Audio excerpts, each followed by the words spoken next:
What is rare, but not valuable? Many coins are kinda rare but only cost a little. Like Reddit coins? In 1943 the US was using all of its copper for the WW2 stuff, so they made a low-grade steel penny coated in zinc. It's the only penny made that will stick to a magnet. It's worth about 9 cents. 4-leaf clover. When I was a child living in Alaska, I had my first pet, a guinea pig named Alf. Unfortunately, Alf was sick and didn't live too long. We buried him in our front yard. Later, when we were about to move, my parents and I went back to the spot where he was buried and found 4, 5, and 6-leaf clovers. Apparently he was good for the earth.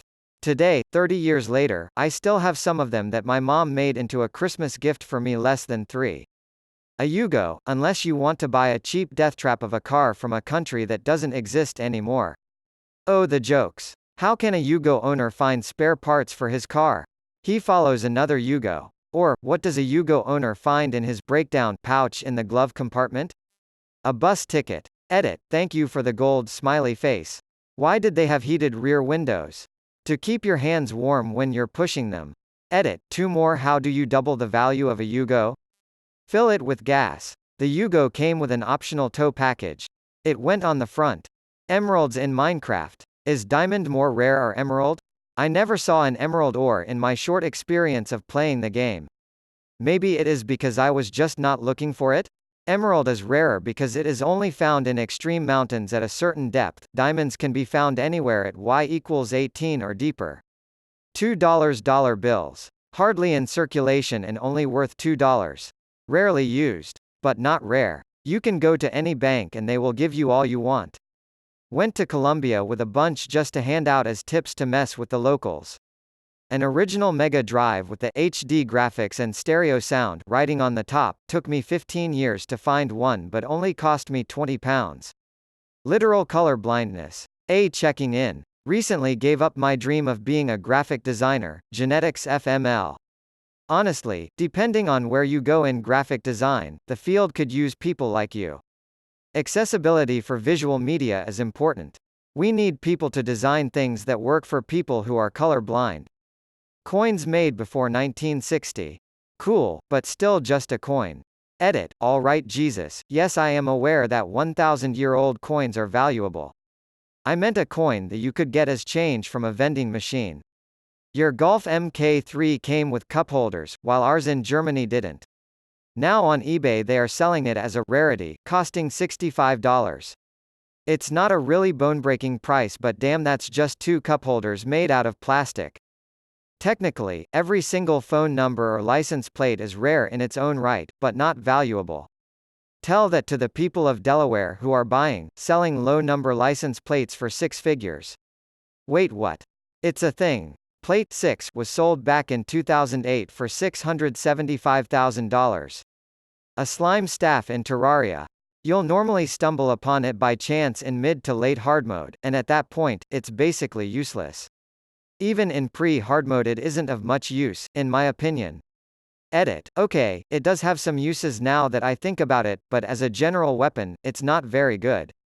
The slime staff is extremely useful when paired with the lucky coin, perhaps I got the name wrong, which makes enemies drop money when they are hit. The slime staff will always do useless amounts of damage at a rapid rate, resulting in outrageous rewards. A 1952 Mickey Mantle rookie card that has been through a paper shredder. My grandfather had a rare wrong planchette dime that was printed on a copper blank. Unfortunately his buddy who gave it to him thought it was the bank ripping him off 9 cents, so he shot a chunk of it off with a rifle. Edit, was probably a nickel on a penny blank. Good managers. According to this site and many other anecdotes, good managers are hard to find, but companies don't value them the way they should. Canadian $1,000 bills. My grandparents gave me one. It's worth about $1,200. I didn't think you can actually get that much over the face value for them. I've never actually seen one in real life. 2 yolks in an egg.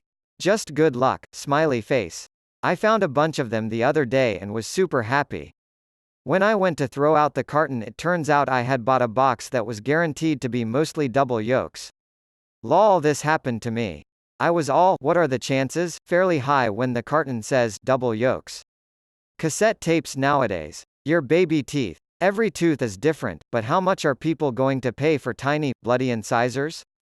Late here, but Ellensburg blue gems are, I believe, the fourth rarest gem in the world, are only found near Ellensburg, WA, but really aren't that expensive. A double rainbow. To be fair, one of my best young childhood memories is seeing a double rainbow outside of Toys R Us, so it's very valuable to me, personally. Unexpected spare time below 30 minutes. Not enough to plan anything to do, not enough to even nap properly. You just browse Reddit and we all know how valuable coins are.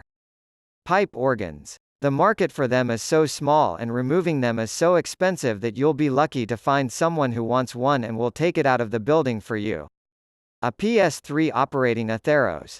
I am by far a tech person. I'm a mere office admin assistant. I worked for a software company that, for a certain project, needed an old PS3, bulky-looking one, pre-slim model, that had never been updated. If it had gone through an update, then the Atheros system was deleted and it wasn't good for the team. I had a hell of a time messaging every PS3 listing on eBay to find this diamond in the rough. So much so that I was marked as spam. Finally found one, took forever though. So, that old clunky early PS3 you have may be very valuable to a handful of people. Spherical amber. I had a small sphere pendant that was stolen from me. It took 7 years to replace, and my mother even hit all the Baltic amber shops she encountered in Prague, Hungary and Austria looking for a replacement. I finally found one in my hometown at a jewelry shop. It was $70, but that was mostly the silver setting cost. I found out later from a Polish miner that ran an amber shop in San Rafael that spherical cuts of amber are rare because they are made on a lathe and create a lot of waste. You can get more settings with different cuts. Acromegaly. So far the last 6 years of my life have been a real blast, but netted me only a divorce, single parenthood, serious amounts of debt, and depression. I've made no money off of it. And I'm only 7 feet tall, which isn't even that tall for someone with my condition. I'm even a bad giant. My car, 1988 Mustang LX with T-tops, probably less than 500 of them on the road, still costs the same as a cheap Civic. Uncorrected proofs. Before a book is sold on store shelves, an uncorrected proof is printed. This version isn't finalized and may have some final corrections added before the final printing happens, but these are also copies that often get sent out to book reviewers.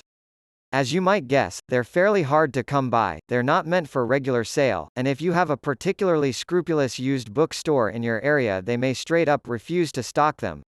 So they can end up being hard to find. That said, when you do find them, they usually cost roughly the same as a regular edition of the paperback, unless it's a particularly famous book.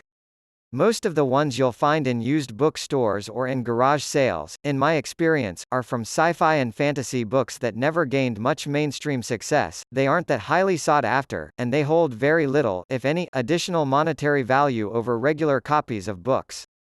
Rubidium element is the opposite. It's relatively abundant in the Earth's crust, but it is very expensive to buy since only a few tons are mined every year.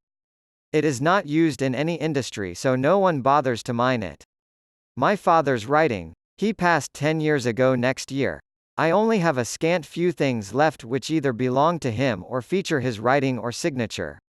It's just a few bits of paper that aren't worth a dime, but they don't have a price for me. Old pianos. We learned the hard way, twice. Both pianos were built in the late 1800s.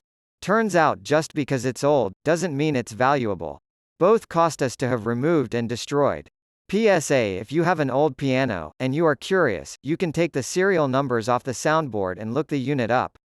You can learn a ton, and also find out if it is worth moving, or getting rid of. PSA 2: do not dismantle a piano on your own. The strings are under very high tension.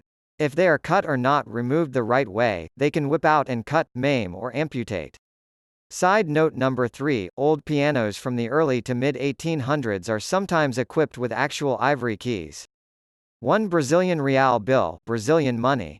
The government already invalidated it some years ago so we can't use it anymore for buying stuff, just the 1 Brazilian real coin. But it's really cool when we see one, especially a preserved one. Most old books. I have a first edition of Elmer Gantry that's only worth $25. I also have a huge book printed in 1876 called 100 Great and Memorable Events in the History of Our Country, and it's full of obscure, to us, events and hand-painted engravings. I had it appraised once, and was shocked that it was worth so little. I've forgotten now the price the antique book dealer quoted me, but I still have the book. I wasn't looking to sell, I was merely curious. Honest answer: human life. We are told by scientists that we are unbelievably rare, yet we don't value human life as much as facts quantify we should.